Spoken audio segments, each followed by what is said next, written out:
Coming up, just in case you don't think that Mr. Ivanovich's position that the fraternity is responsible for the conduct of a former guest off campus and not involving fraternity members, by the way, is outrageous, let's apply that standard to some public figures in the Democratic Party and see how that works out.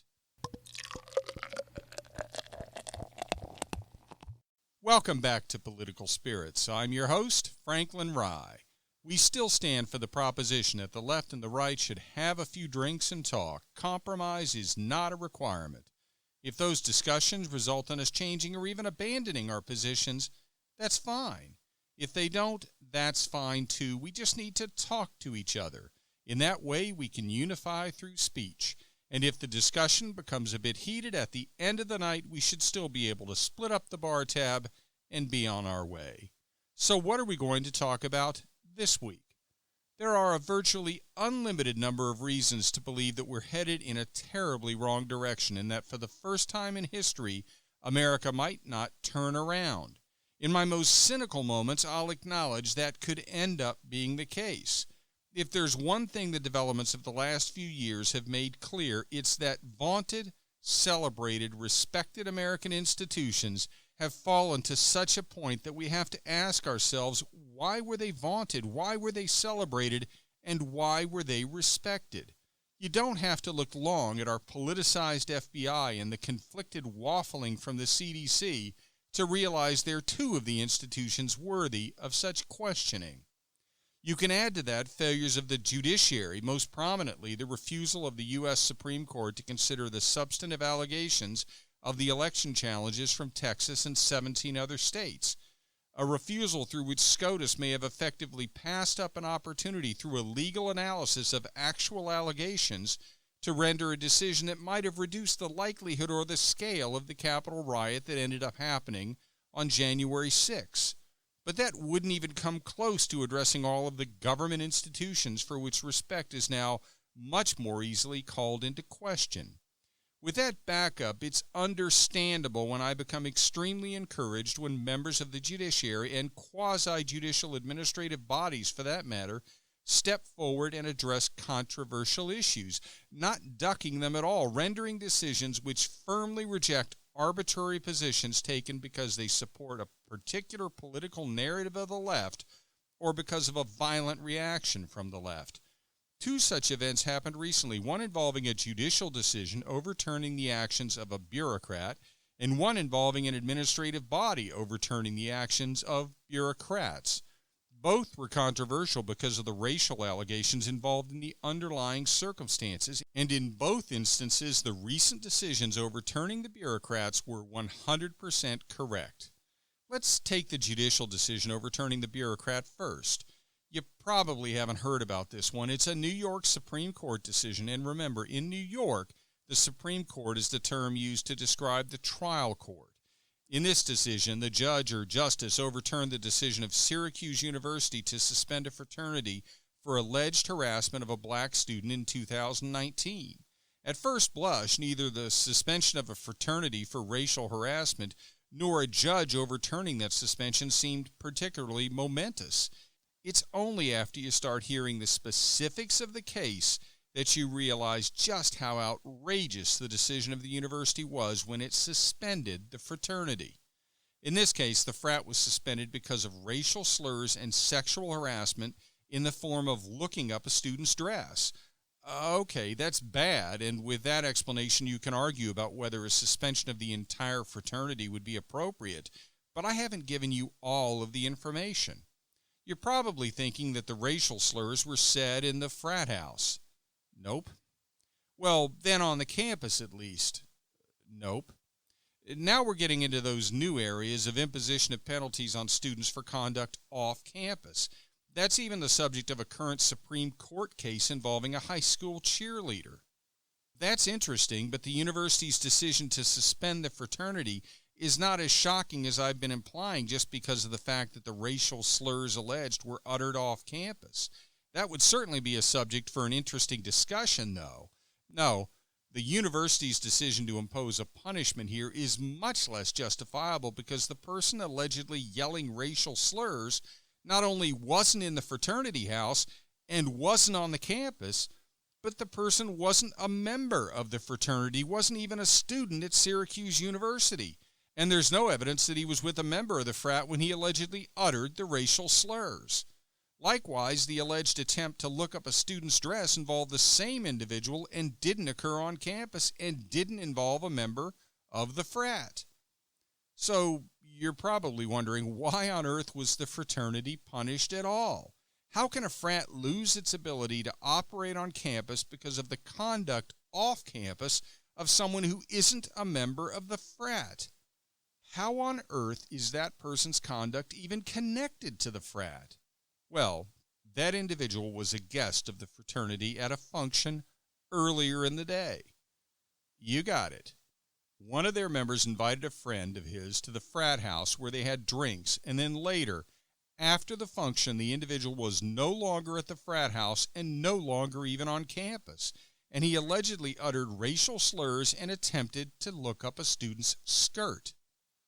At this point, I should mention that the individual denies saying anything derogatory or racially offensive. Whether he did or didn't, it's not disputed that he wasn't on the campus and that he was not a member of the frat or a student at Syracuse. The Student Conduct Board found the fraternity responsible for racial and sexual harassment of the female student. However, the fraternity appealed to the University Appeals Board, which reversed the decision of the Student Conduct Board. The Appeals Board explained that the frat could not be held responsible for the independent, off-campus actions of a former guest who was not a member of the frat. Well, that's encouraging. It's also incredibly obvious, but we hear about so many crazy rulings by universities that I guess your expectations aren't that high. So if the Appeals Board overturned the suspension and said the frat couldn't be held responsible, how did this even end up in the courts?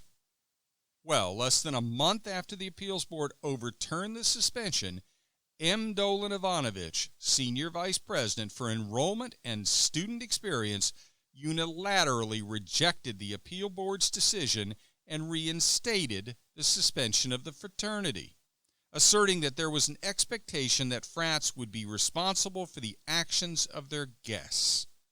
So here's what New York Supreme Court Justice Del Conte said in the court's decision overturning Mr. Ivanovich. The judge pointed out that the University Appeals Board found that because the person who allegedly engaged in the claimed conduct, quote, was not a guest of the fraternity and is not a Syracuse University student, he could not serve as a representative of the fraternity, and there is no other basis on which the fraternity could be held responsible for his alleged actions, close quote. The judge addressed the examples from university policies that Ivanovich relied on to contend that there's an expectation in the policies that frats are to be held responsible for the conduct of their former guests. The judge concluded the examples Ivanovich cited don't even arguably support his position. He then labeled Ivanovich's interpretation as, quote, unreasonable and irrational, close quote. And I agree with the judge 100%. The judge's conclusion, quote, the record is clear. Alpha Chi Rho did nothing wrong. As the Conduct Board found, none of its fraternity members uttered any derogatory or racially offensive statements. Ivanovich's determination that the fraternity is nonetheless responsible for KF's alleged harassment, which occurred off campus and was not witnessed by any fraternity members, has no rational basis. As such, his rejection of the Appeals Board decision must be annulled as arbitrary, close quote. The judge cites a case in support of his decision and orders the Appeals Board decision be reinstated. The judge also noted that the university had violated its own rules when it refused to allow the frat to have an attorney present to represent it with regard to the alleged sexual harassment. As you think about how absurd Mr. Ivanovich's decision was in reinstating the suspension of the frat for conduct with which it wasn't involved in any way, consider the fact that he is a senior vice president at the university.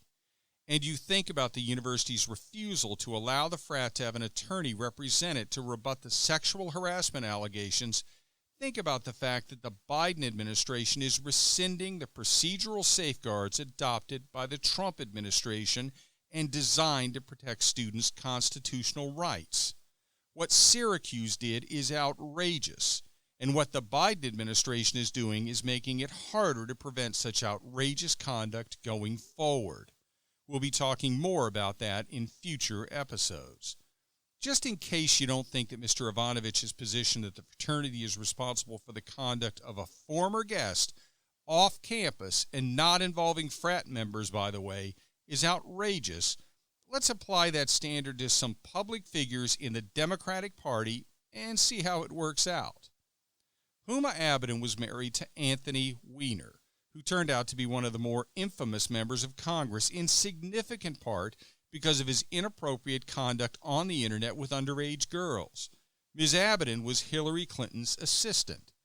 Using the logic of Mr. Ivanovich, senior vice president of Syracuse University, if during the 2016 presidential campaign Hillary Clinton invited Ms. Abedin and her then spouse Anthony Weiner to a function at the Clinton house, and that night after having left the Clinton house and returned to his own house, Mr. Weiner propositioned an underage girl online, the Hillary Clinton campaign would be liable for the illegal conduct of Mr. Weiner. That's absurd, of course, but apparently not to Mr. Ivanovich. Now, you're probably getting a bit of a chuckle about the idea of the Clinton campaign being held responsible for Mr. Weiner's misconduct, but we have to be rational about this stuff and actually think about where personal responsibility actually lies and make decisions based on the law, not political desires. But if you want to chuckle even more, think about applying the logic of Mr. Ivanovich, once again a senior vice president at Syracuse University, whose law school is President Biden's alma mater, by the way, to inviting Hunter Biden to be a guest at any function. Once again, under Mr. Ivanovich's approach, think about inviting Hunter Biden to be a guest at any function. I don't even think Charlie Sheen would risk inviting him over. The university issued a statement in response to the decision. Quote, "We respectfully disagree with the court's opinion. To be clear, students and student organizations are responsible for the conduct of the guests they bring on the campus. In this particular case, the panel found that the guest engaged in a verbal assault on a member of our community. We will not tolerate hate on our campus, not from our community members and not from our guests. We will continue to hold the hosts of guests accountable, especially when their actions jeopardize the safety and well-being of our students." Close quote. Think about that response in light of the fact that the conduct allegedly engaged in by the former guest occurred off campus and did not involve any member of the fraternity. It should come as no surprise that the organization FIRE, Foundation for Individual Rights in Education, has found that Syracuse University has violated free speech and due process rights so many times it is only one of 3 institutions which FIRE has given its infamous Lifetime Censorship Award. For more on Syracuse University's sordid history in that regard, go to thefire.org. Well, that was the example of a judicial body, the New York Supreme Court, overturning a bureaucratic entity to make things right. What's the recent example of an administrative body overturning a bureaucratic entity? This one you've probably heard something about.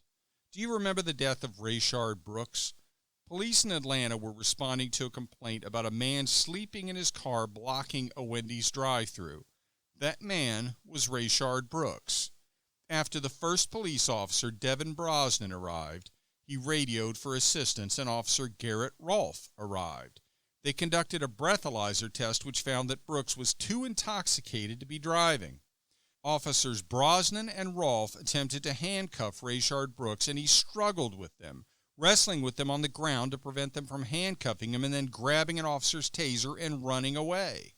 Brooks then fired the taser at Officer Rolfe as he was running away from Rolfe, and then Rolfe shot and killed Brooks. The day after the incident, the Atlanta Police Department fired Officer Rolfe. That's right, the day after. There was no time to complete an investigation. Remember, Rayshard Brooks resisted arrest with violence. Now, I'm not talking about trying to hold your hands apart or not fully giving in to being cuffed. I'm talking about a full-on wrestling match on the ground with two cops, stealing the taser from one of them and firing it at a cop giving chase. That warranted an investigation, of course, but the Atlanta Police Department apparently wasn't willing to wait to learn the outcome. Incidentally, both officers were also charged criminally, with the charges against Rolfe including felony murder. Well, those charges are still pending, but Officer Rolfe has now been ordered reinstated to the Atlanta Police Department with back pay. The Atlanta Civil Service Board ruled that Rolfe, quote, was not afforded his right to due process, close quote. The board reached its conclusion in part because Officer Rolfe was not given the required 10-day notice under local rules. In fact, he was notified only about an hour before the mayor announced his dismissal. There was testimony before the board from one internal affairs expert who advised he'd never before seen an officer fired for a weapons discharge without the police department having conducted an investigation before the dismissal. Even more revealing are the words of the mayor of Atlanta herself. As the Washington Post notes in an article by Leticia Beecham dated May 5, entitled "Officer Who Shot Rayshard Brooks is Reinstated," Mayor Keisha Lance Bottoms commented with regard to the incredibly fast dismissal of the officer by explaining, quote, "Had immediate action not been taken, I firmly believe that the public safety crisis we experienced during that time would have been significantly worse," close quote. Translation, if we gave him the notice he was entitled to by law, there would have been even more rioting and destruction. We're not supposed to be ruled by the mob. Our leaders are supposed to understand that we are not supposed to be ruled by the mob. Our leaders are supposed to make decisions based on their consciences and the law, not based on fear of the mob. For the decision makers in the leadership of the Atlanta Police Department and in the mayor's office, that understanding doesn't seem to exist. Among the members of the Atlanta Civil Service Board, however, it does seem to exist. Here's hoping and praying that as we move forward as a country, there are a lot more people in leadership like those on the Atlanta Civil Service Board than like those at the top in APD and the mayor's office. And as we move forward here at Political Spirits, I'll remain in leadership, hopefully to your liking, releasing an episode each week. Be sure to listen and tell your friends to do so as well, and like the podcast on Facebook at Political Spirits, and follow me and the podcast on Twitter at Franklin Rye. And remember, all episodes are now on YouTube as well, and the YouTube channel is named Political Spirits Network. If you're watching on YouTube, be sure to like and subscribe and hit the notification bell, and select all after you hit the bell. This is Franklin Rye. Thank you for listening.